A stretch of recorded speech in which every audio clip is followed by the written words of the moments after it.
Wow, I have a lot. I don't know. Mm, I'll do a brief one. yeah. So when I first came to the US, my father was diagnosed with kidney stone, and then he went in surgery, and then he was later find out that he had liver cancer. He had 3 months to live. But at that time, knowing that at the time we didn't know the language, and English was not my first language. We was an immigrant who came to the US and did not have money, did not have any family, no support or anything. And so even with, my father passing away then, people always saying that there is a maybe a malpractice, there's things that we need to look into, but we didn't Mm, really have the means to look into it. So fast forward, there's a lot of connections that I guess not only start my journey on wanting to help others, to be in the healthcare, right? To be the change that we see, that treating people and patients beyond just a number, and that's where my passions start. And then I also mm. see that, my mother was diagnosed with cancer, and my sister almost lost her life in fl- um she had a seizure, right? And she was driving and she hit a pole, straight in the pole. So Lifeline had to take her. So she came back, like, luckily alive, but she was unconscious. And through that, she said that, she was being tortured, like she was pinched, and she was, things that were cruelty that you wouldn't think that as a healthcare, someone who care and love their patients. I just It's a dishearten, like, for me to talk about it and even to think about it. But then I know that there are people that are not in the right place, right? Are not in Yeah. it for the right reason. And that is where I want to, like, I guess people can say I'm the rebel, or I'm gonna be the vocal, but I say we have to speak up, right? What's right is right, and you can see my teary eye already It's starting. okay. But Here, have so some that pop. is, Here you go. and so, that's one. And then of course my own burnout of just going to a hospital and having sepsis and diagnosed and almost lost my life, and then came back, and Oh my gosh. really it shook me not only further. It's just the healthcare and what patient advocacy and the cancer journey, right? It's how you're being treated, the patient dignity, and how, even if you have little time left or long or whatnot, it's how you deliver your care. And I see that it will make an impact, right? And a patient's mental well-being has a tremendous impact if we're not there for the right reason. And I think that a lot of times, yes, we have intentions of showing up and be there for our patient. But if we are not being present, right? We're not just Yeah. blaming on the system, saying the system giving me too much workload, too much patient care, and then I'm just gonna be numb and go with the flow, right? And then Yeah. so don't really question things. You need to think of it as if it was your mom, your dad, your kid, whoever that you imagine your most precious person in front of you. How would you want to be treated, right? And if you treat them with that same love and kindness and empathy, compassionate, your tone of voice and the way you care will be different.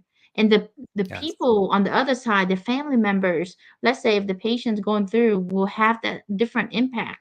And that's where I want to, I guess the word they say is like shake, or what should we say? The people who are working or going through life half asleep, right?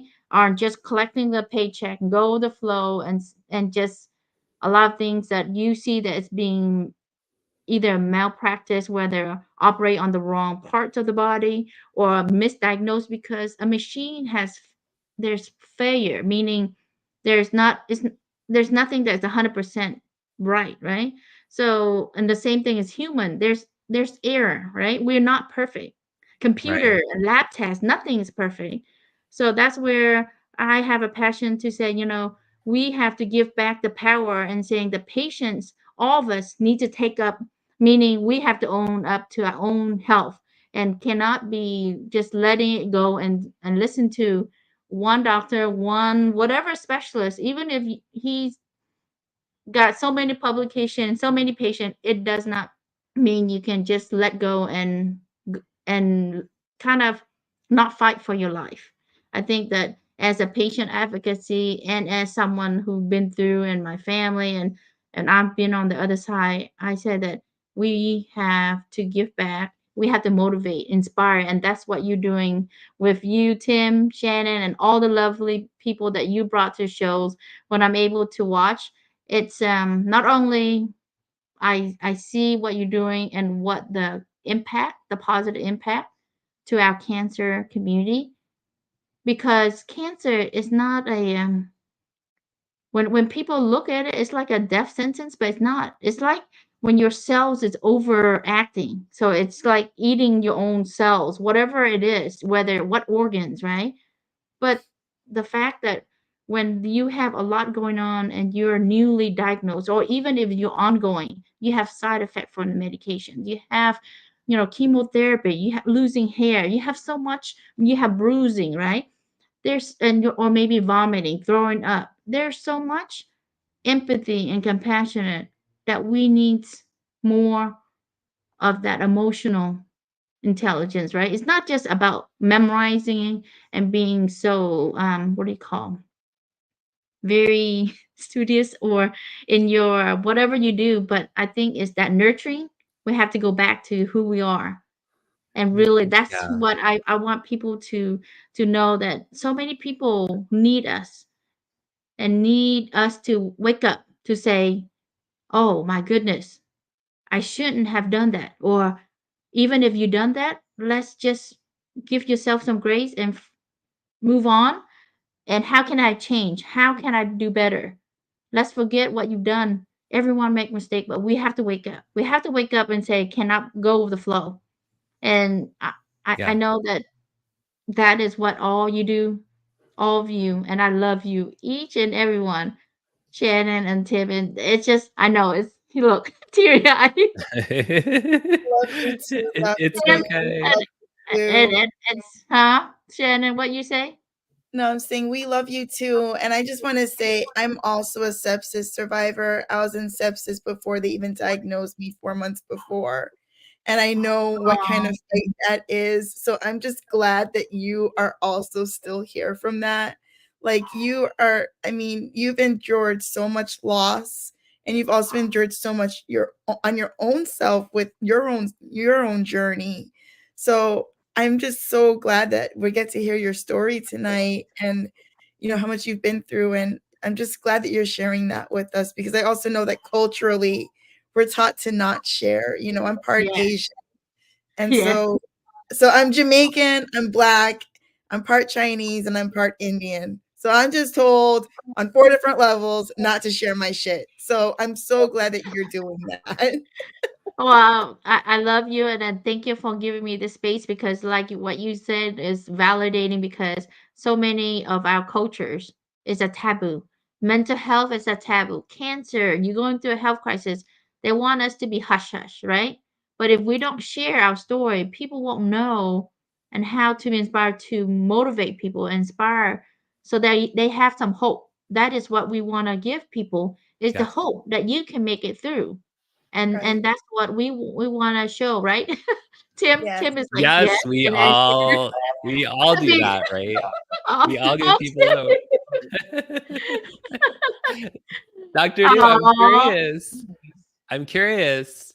You were talking before about, like how you treat cancer patients with dignity. And I'm curious, like, where for you did learning that come from? Because oftentimes it can be hard for, a caregiver, a family member, a friend to even know what to say.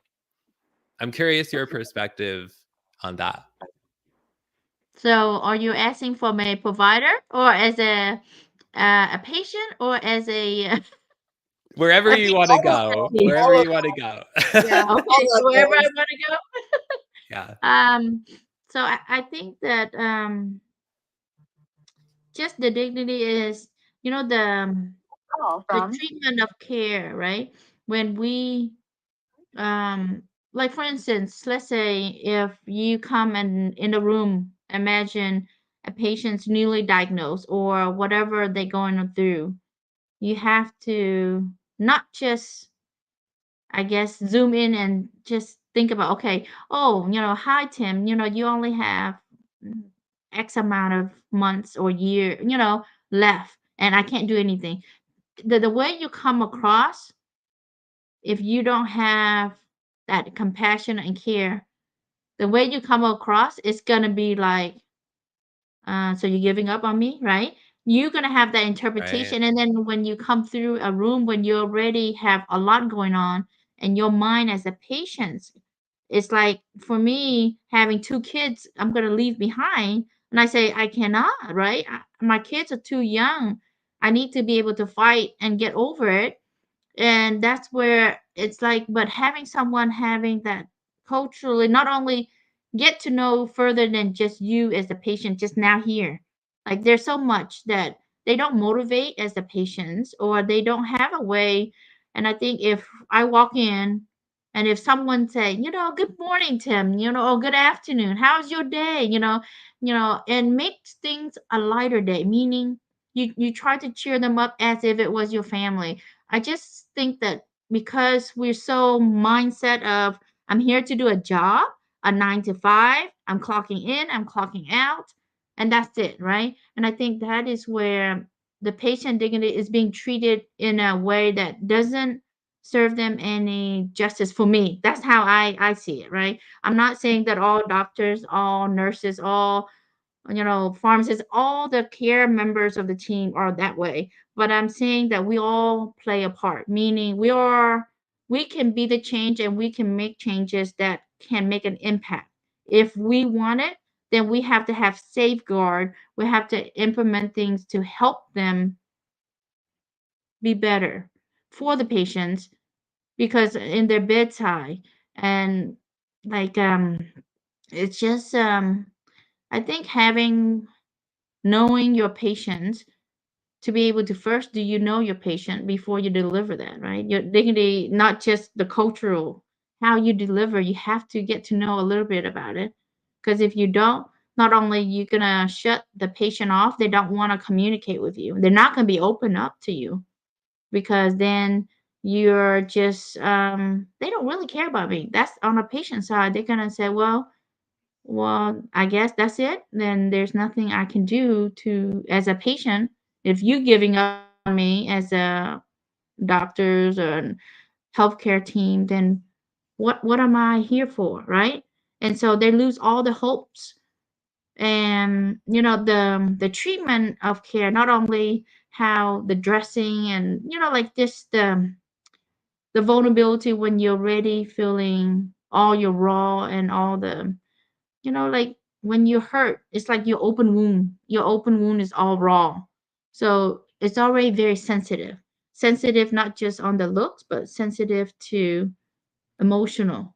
Everything is very sensitive. So if you treat someone with really high care of knowing that this person going through a whole lot, you have to be like an empath and empathy to kind of put yourself in that patient shoes or that family members who's trying to be supportive for the patients to know what's it like so you can come across in a different way, because that's where I see that when you treat someone differently, their their viewpoint of where they go will be different.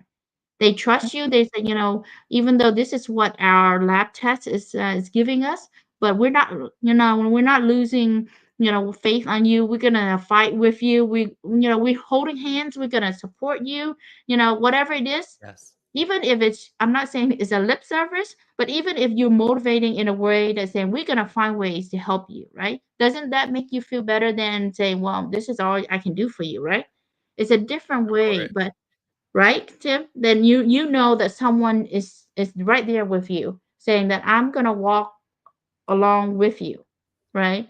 And we're in this together. You're not alone because we're not. Meaning you want to be there for your patient, and that is what we have to be an advocate for our patient, and that's where I want to be able to change that wave of how healthcare should be. of that care, putting that care back into the healthcare, right? When we talk about healthcare, it's Yeah. not just a status quo and making money, because at the end of the day, you're gonna one day be in that patient's bedside. So how would you want to be treated? Doesn't matter what laws of universe or what spirituality you believe in. It will be your time, right? So we have to be careful on how we show up for people, because when it's our time, then how would we, in turn, how would someone else be treated? Would you want to be just snappy and, oh, if you don't like this, or like just the way you carry through will have an effect. Every action you do has a direct effect come back to you. So just Yeah. that is where I see a lot of things that can make it an impact, an impression from a little kid to adult, everything they know. And even for me, when I was a little kid, remembering my father treatment, I have images and things that will always stay with me, right?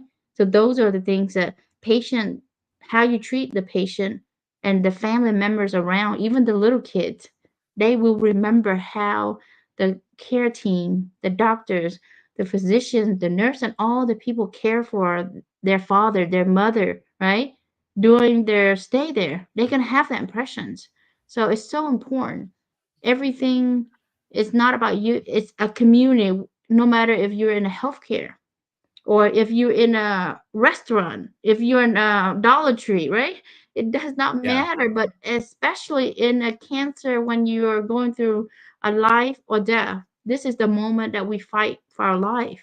So how sensitive and how you want to treat, it's not just, well, it doesn't work and this and that. It's how, and sometimes I don't know if it's because they're gotten so abused to the way of meeting someone that they're normal, Tim, is like they're normal of, oh, well, this is, they either take it or leave it, it's the nonchalant of, I don't care anymore. But that has to change. It has to change, that there's, because recently, Tim, someone in my close circle, I won't say who, but her husband was misdiagnosed, went to the ER, Hmm. and now he might not be able to walk anymore. So that means Oh, someone could have listened and saying he had a stroke. If he had treatment, he would have, his life would be turned differently, right? So right. that's where we have to be present at every time. The moment we're there, we cannot just multitask everything going on. We have to really take care of that patient, because a minor little thing that you didn't pay attention to, their whole life, and it's not just one life you were making impact. There's multiple lives. That one life that you made a change, his whole family, right? His Yeah. wife and all the little kids, what would happen to them?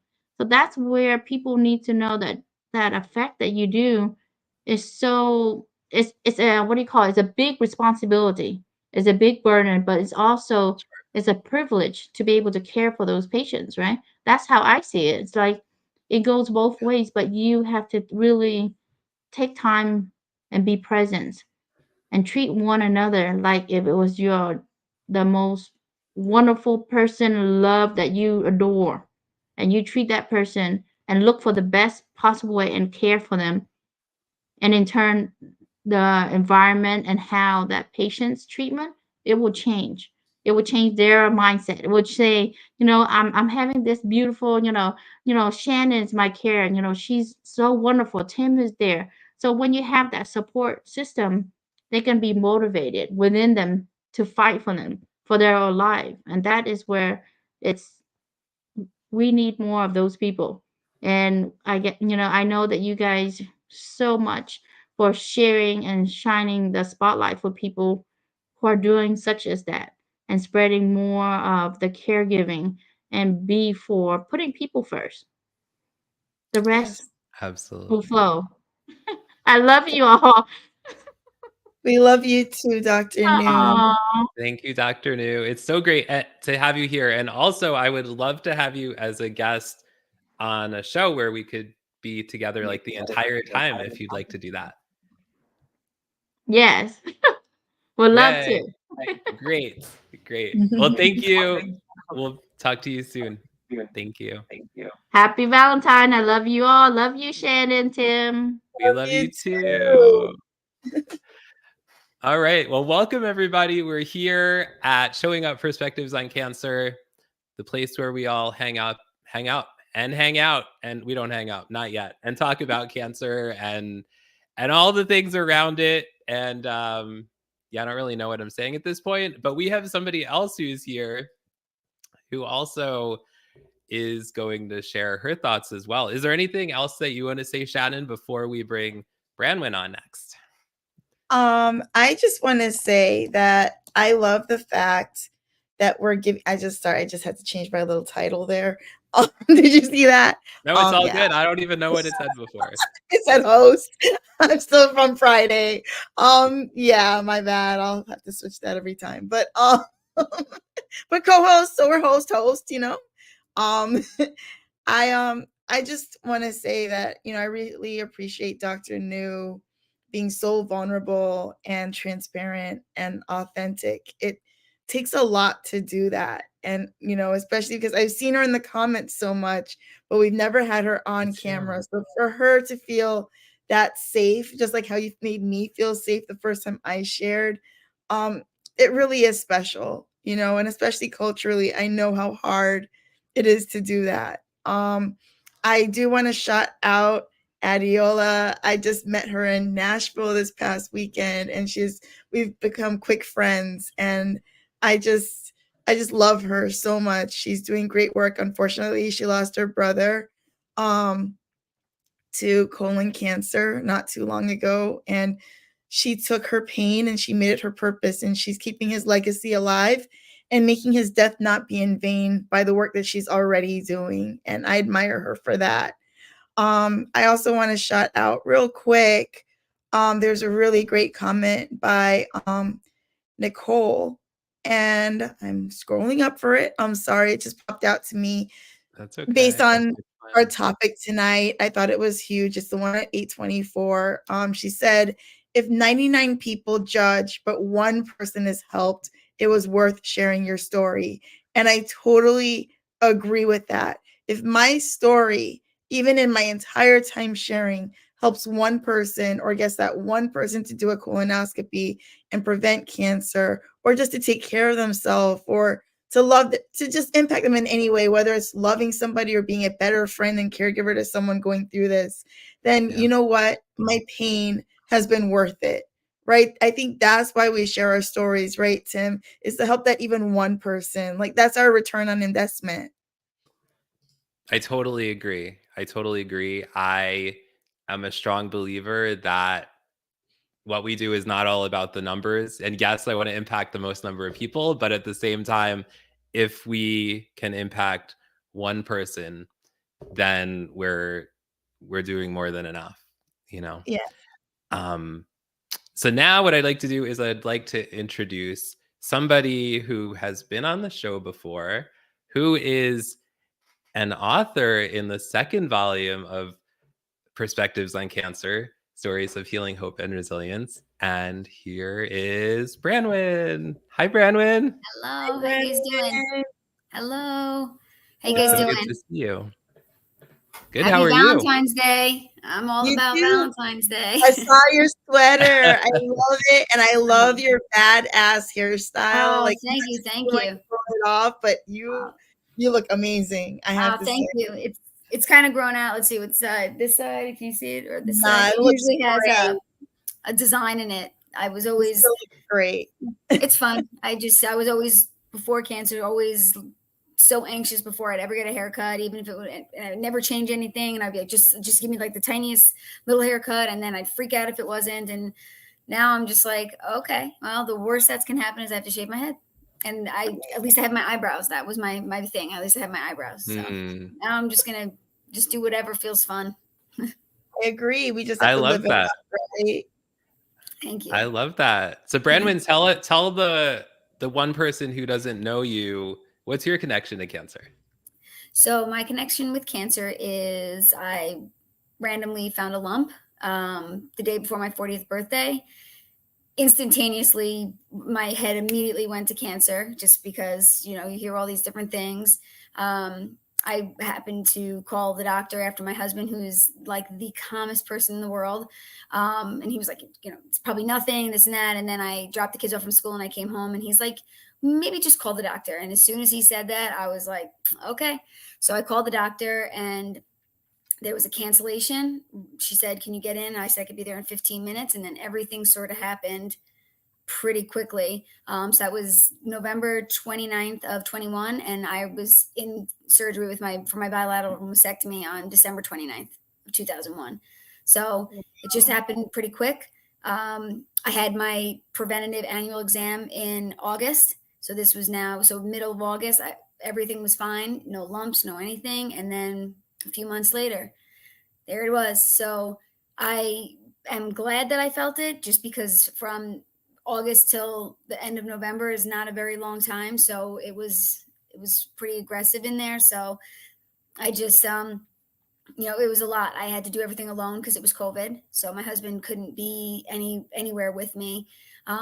So, just hearing everyone talk about the doctors and having, them be more humane and empathetic, for me, I was really, really lucky. I had this team that just kind of took me in and, told my husband, like, I'm going to be her family today. Like, I will be there for her. My nurse navigator promised me that when I woke up from surgery, she would be there, even though her shift was over, she was there. So it's really important and to have that kind of community around you. But from a lot of the stories I hear, that's not the norm. That's the exception. So that's upsetting. So I definitely agree. We have to make more noise and talk about it. And I think, just like you said, helping one person, if that's all I can do, then that's it. But Sam, I do want to say, I saw that post the other day when you said that someone asked you about why you were sharing, and it just kind of took me back. I didn't want to react with my words, so I was like, I'm going to just step back and not say anything. But one, how dare they? Because if you're not in your shoes, then you just don't know. But when you talk about something, it's just, that's what you need. I mean, how many times do you listen to a friend that is talking about something that you maybe necessarily don't care about, but they need to talk? That's it. Plain and simple. You just listen. I don't want to feel ashamed. You shouldn't feel ashamed to share your story what you did for me when I kind of stumbled across you guys when I was home, in the middle of my treatment. I don't know what happened. I just found you guys popped up and I was like, oh, I'll just watch. And then I was sitting here watching and then just hearing everyone talk and just, I felt less alone, and I felt sad because I didn't want other people to be feeling the way I now I understand how I feel. But it was so comforting to know that it was like a safe place, that you could say what you needed to say. You could cry, you could curse, you could do whatever you needed. And everyone was right there just with you, like, right, just holding your hand. And it was one of the luckiest stumbles on things that I've ever found. And, I'm so thankful for you and for just the whole entire community, for absolutely. Well, I'm so thankful that you stumbled here, Branwen. I'm curious, like, for you, your journey just started in 2021, right? Mm-hmm. Yeah. And like you've already been sharing your story for a while. Mm-hmm. When did you start sharing your story, and why? I mean, it's really early. Yeah. So for me, one of the things was I wasn't ashamed of myself. Like I knew I didn't do anything wrong. And I almost felt like I was doing myself a disservice by not kind of talking about it and owning it. So when everything happened, my kids were young. My littlest guy was going to be 5, and then Quentin was 8, and Amelia was 11.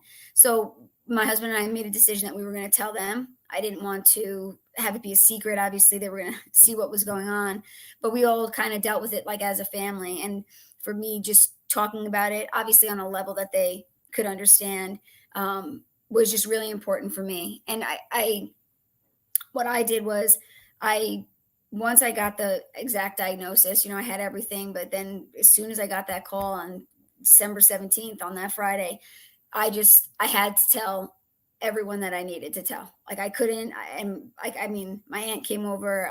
I'm originally from Long Island. I live in Chicago. So my aunt lives here. So she came over. So she knew before my parents did. And I had to tell everyone. And as I'm going and I'm crying, and my husband's like, Brandon, just take a break. You just don't have to do this. I'm like, no, I do. Everyone that I need to know that's important in my life right now, that I need them to know, like this instant, because I can't relive this again. I can't say this every single, go through everyone. So I did. I was telling everyone that my group, I made a decision that I wasn't really going to tell anyone other than like my core, so my good friends and stuff. And then what I did for me was I made an Instagram account that was just private, that I invited just the people that I had told to. And that's where I shared my updates and things, just because for me, saying them over and over again, kind of, sometimes it was okay, you could get it out, but then other times it just hurt too bad. So I'd kind of put my updates there and then leave it. And then I decided, when I was all done with everything, so it was August of 22, I just decided that I was gonna put it out there and say it. And I sat here and I typed, like, I think it was one of my first posts that I posted on LinkedIn in a real long time. And I just said, I've sat here and I've tried to write this like 800 times, and I don't even know what to say. I kept just deleting it. And then I just kind of did my list, like, this happened, all the way down, and kind of just went around, and like thousands and thousands of people saw it. And it was like, I was just getting all these messages like, hey, thank you for doing this. And, it was kind of crazy that people would share that they never told anyone. There's women that I've met that travel for work, for business, and they went and had their double mastectomy or their mastectomy while they were away because they didn't want their kids to know. So for me, I didn't want that level of secrecy, because I didn't do anything wrong. So I think if I kept it to myself, I would feel more like ashamed or something. So that was a big thing for me. But some of the questions that I get from people sometimes, like just like how I felt when I read that post that you put, Tim, I was just like, wow, it's just wild what people say. And it's, I guess I look back and I didn't know what to say. I guess, it's like, you like, oh, keep fighting or go do it. And now it's like, you just word things a little differently, and you talk to people that, are fighting just differently. You talk to them more like they're just your friend. They're a human. You don't text them and say, how are you feeling today? It's like, hey, the sun's out here. What's going on by you? Just, it doesn't have to be, Right. You're sick. What's going on? So for me, I decided, and it was funny because, funny, but then it cross posted to Facebook, and I'm on Facebook too, but very private too. It's all, whatever you call it. So I posted it there, and I had people, they were like, what do you mean? Like, what do you mean? We've seen you, and they really didn't see me. And then they said, as they were like, oh, we're thinking about it now. We really haven't seen you, but we've seen the kids. And I'm like, yeah, because I didn't need to be there for everyone to see. I wasn't a spectacle. So, but I didn't want to just fall off the face of the earth. So then people started questioning where I was. But these were people that didn't need to know where I was at in my journey until I felt like they were more welcome. I agree. Yeah. Yeah. It's definitely hard. I mean, I feel like, coming off treatment, I feel like I was just on this, like a high, like you're just like, I can do anything. I'm like, I got this, I'm taking everything. So in the midst of like middle of treatment and trying just to keep myself together, my job fired me. So that really sucked. And that was like a big low blow for me. I've never gotten let go of a job. I worked at this company for almost 10 years. And I know Tim and I had talked about this, but one of the things I say, in my chapter is I was in a sales role, a sales, super stressful, just 100% commission, just all the weight of the world on me all the time. And I was at a place where if I didn't get diagnosed with cancer, I would have had a nervous breakdown, a legitimate nervous breakdown, because and so it's weird to say that cancer sort of saved me, because it did, in the sense that none of that matters to me anymore. As soon as I got my diagnosis, I was like, done. Don't call me. I don't care. Like, none of your issues now matter. Like, I matter. That's it. Number one. So. And Yeah, you know, go so ahead, go ahead. Shannon. Then I'll go. Go ahead. I just wanted you to know, like, unfortunately, you're not alone in losing your job because of your illness. I had started working. Well, I started my master's right after I did my final surgery. Right before starting my master's, they thought I had mets to my liver and I was stage 4. Still did my master's, still went to England and worked for 2 months before doing my master's. So obviously, like you, just unstoppable, right? And determined. And before I even finished my master's, I started working in a firm for landscape architecture. I studied architecture, and after working there for 18 months, um, we didn't get paid sick time. So I would take the time off and then still make the time up, because when they found out that I had cancer, they made me hourly instead of salary. So I still made the time up to make sure that I hit that 40 hours, so they had nothing to say. Sometimes we're still working overtime. I had 200 hours of overtime in a year. So you can imagine that I exceeded what I missed. And they let me go for having too many doctor's appointments. So it's real. It's real. And it's so heartless, because it's like, here you are.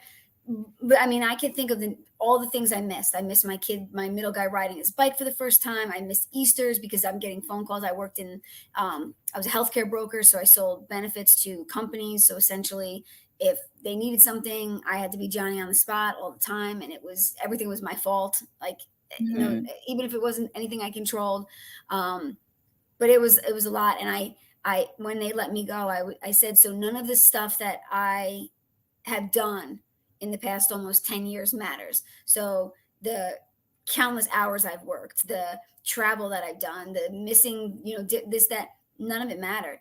So it was just, so for me now going forward, my outlook on a job is completely different from what it was, because it's they just look at you as if you're just you're not human. Seat. You're not They don't human. care. Your seat's going to be filled, whether it's because you quit, you left, your seat doesn't matter. They don't care. And I always, I guess in my head, wanted to believe that people do care. I feel like I'm to a fault optimistic with certain things, and just naive when I want to just believe that there's so much good in people, and sometimes there's just really not. And that was a hard pill for me to swallow, but going forward now, I kind of have a new stance on what I will allow and what I won't allow for my career. I'm certainly going to have boundaries. There's going to be a lot of things that I will not allow for myself, for my family, or to be treated the way I was treated. No way. Just remember that you are in charge of your career. You are your career. A job is a job. So that is what I have learned too. I've been discriminated against in jobs 4 times already in a row, all 4 jobs that I've had since cancer. And that's just by having 2 degrees in architecture. So I get it. It happens way too many times, and I'm trying to fight the system because of it.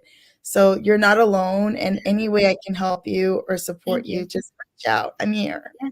It's just for me. It's just I have to remind myself that there are these firms in these types of places, but they're not everywhere. Because I think if I allow myself to say they're everywhere, and then I'm just going to become a very shrewd, like just miserable person that I don't want to become that. So I'd like to believe, until I guess proven wrong again and again and again, that people are pretty good. But you know, it's just like you said, I never put myself first, and it was always sort of felt selfish. You know, with the kids, you're like, this is weird. I'm trying to do everything. But I that was it. That my one job was to fight. And my husband said, he's like, that's it. Your job is to fight. He's like, screw that. I don't care about any of that. We'll figure it all out. But your job is that you have one job, and it's to live. Because I had entirely too much to live for. I have my kids, and I mean, just, you know, you sit there alone at night and you think like, my gosh, am I going to see them graduate? Am I going to, you know, are my kids going to have grandkids? Or is one of my kids going to be the president? You know, you go through all these different things. And then I'm like, shoot, I'm not ready to miss this. So I made a decision very early on that no matter what came my way, I was going to have to try to have to tackle it, whatever came. For sure. And yeah, doing that. Thank you, Branwen. I'm so glad that you came on tonight. Yeah, me too. So good to see you. Thank you. Thanks. All right, Shannon. Yes. This has been, these are my favorite shows. Not that I love all of our shows, but when people just come on and we have a topic and they share from their heart about their story, about their experiences, and we all learn something, right? These are some of my most favorite shows. It's so emotional, but I also love it because it emphasizes how much of a community we have here and how together and supportive we are. And so I definitely think we should have more of these shows more often. And I know you're all about organization and, you know, Mr. Communications guy. But, you know, boom, boom, boom, boom, boom, boom. But honestly, these things bring about the authenticity. And it also emphasizes, Tim, the safe place that you've created for all of us. And that has to be commended. I say it over and over again, but I experienced it on my own as your guest. And to see other guests coming on and feeling the same thing I did, that is so huge, especially for our space where we're scared of sharing so many times.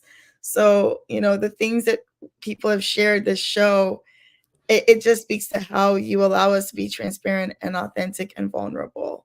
So I just appreciate you for creating this. And I'm so honored to be a part of it. Yes. Thank you for your kind words. That's one of the things that I love. Like, the biggest thing I love about this safe space here is that it is a safe space and people feel comfortable to share here. And I'm just honored that you do, and Branwen and Dr. Nhu and everybody who shows up here, that they feel comfortable to do that, because that's what we're all about here. So we are always looking for guests who want to be on the show. Anyone with a connection to cancer patients, survivors, supporters, please send myself or Shannon a message if you would like to be on the show. And next week's guest is somebody that we actually met at PodFest recently. It's Rebecca Johnson, and she came to our Perspectives on Cancer meetup at PodFest. She is a metastatic ocular melanoma. She has a metastatic ocular melanoma, a rare eye cancer. So next week we'll be talking about living with an uncurable cancer and much more. So let's all show up to support Rebecca and each other next week on Showing Up Perspectives on Cancer. Over to you, Shannon. I can't believe that we're ending it already. I was hoping that we're going to just keep on going. We're already 8 minutes over. We got to wrap this thing. Nah, son. Let's go. Let's go. Anyway, there was one question that I was really looking forward to, and that was, how do you spin it around when you hear something negative? And Tim, I have to say, we're ending the show. What are you doing? I know, but this is important. I just want to say that you doing this, spinning what you experience and helping others who've probably heard the same thing or gone through the same thing, just like I have, you know, and then I created my own space that's safe space to talk your shit, you know. It's important. So I love that you turned this and you turned that energy right around, you know, and did this not even a week later. So I just commend you for that. I do want to say to everyone, thanks again for tuning in. I really love how much you guys show up for us, and you guys are the reason why I show up no matter what kind of day I had. I literally just had an accident in my car and I still showed up for Tim and for all of you. Not even caring about my car. I'll deal with it tomorrow. So I just wanted, and I left church early, so God forgive me, so I could be here. But just had to say that, you know, that you guys are that important to me, that you are my priority. And I didn't even get my ashes, but it's fine. You guys are worth it. God is giving me blessings because of this. So I love you all. I look forward to seeing you next week, and also hopefully on Friday for my show, Blue Couch Chat on YouTube and all socials. Sorry, shameless plug, Tim. Sorry. Hope to see you next week for another episode of Showing Up Perspectives on Cancer. Same time, same place, Wednesday, 8 p.m. We love you, and now it's time to dance. Thank you for all showing up for us. We love you. Here we go.